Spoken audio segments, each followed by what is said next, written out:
Brazil যদি বিশ্বকাপ জিততে চায় তাহলে ম্যাচের শুরুতে বা প্রথমে এভাবে নিয়ন্ত্রণ হারালে চলবে না। মরক্কো ব্রাজিলকে ভয় পায়নি, বরং ব্রাজিলের চোখে চোখ রাঙিয়ে কথা বলেছে, আক্রমণ করেছে এবং তারা প্রমাণ করেছে 2022 বিশ্বকাপে তারা সেমিফাইনাল খেলেছে। মরক্কো প্রথম 20-25 মিনিট ব্রাজিলকে প্রচুর চাপে রাখে, মানে প্রচন্ড চাপে রাখে। ব্রাজিলের মিডফিল্ডাররা বল ধরে রাখতে পারেনি এবং মরক্কোর অ্যাটাক সামলাতে পারেনি।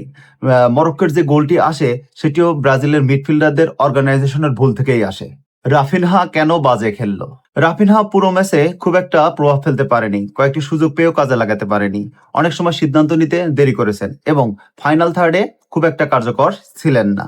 সম্ভাব্য কারণ হচ্ছে এক যদি ধরি তাহলে হচ্ছে হাকিমি ও বাম পাশে মানে মরক্কোর বাম পাশে ডিফেন্ডারদের চাপ। দুই হচ্ছে বল পেলেও এক বনাম এক পরিস্থিতিতে সফল না হওয়া। তিন হচ্ছে প্রচুর আত্মবিশ্বাসের অভাব ছিল রাফিনহার। এবং চার হচ্ছে ভিনিসিয়াসের তুলনায় অনেক কম ইনভলভমেন্ট।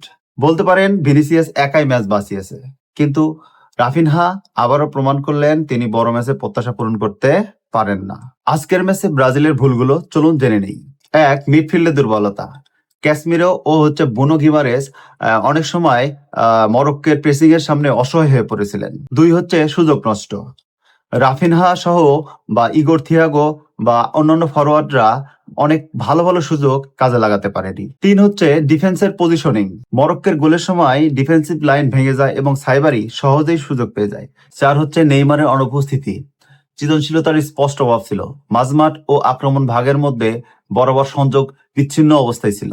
এই ম্যাচের একটা ইতিবাচক দিক হলো ভিনিসিয়াস জুনিয়র, যিনি একটি অসাধারণ গোল করেছেন এবং দলকে হার থেকে বাঁচিয়েছেন। ঠিক আছে, এছাড়াও আরেকটি পরিবর্তন হচ্ছে দ্বিতীয়ার্ধে পরিবর্তন, খেলোয়াড় পরিবর্তন এবং ট্যাকটিক্যাল পরিবর্তনের মাধ্যমে ব্রাজিল কিছুটা ম্যাচের নিয়ন্ত্রণ ফিরে পায়।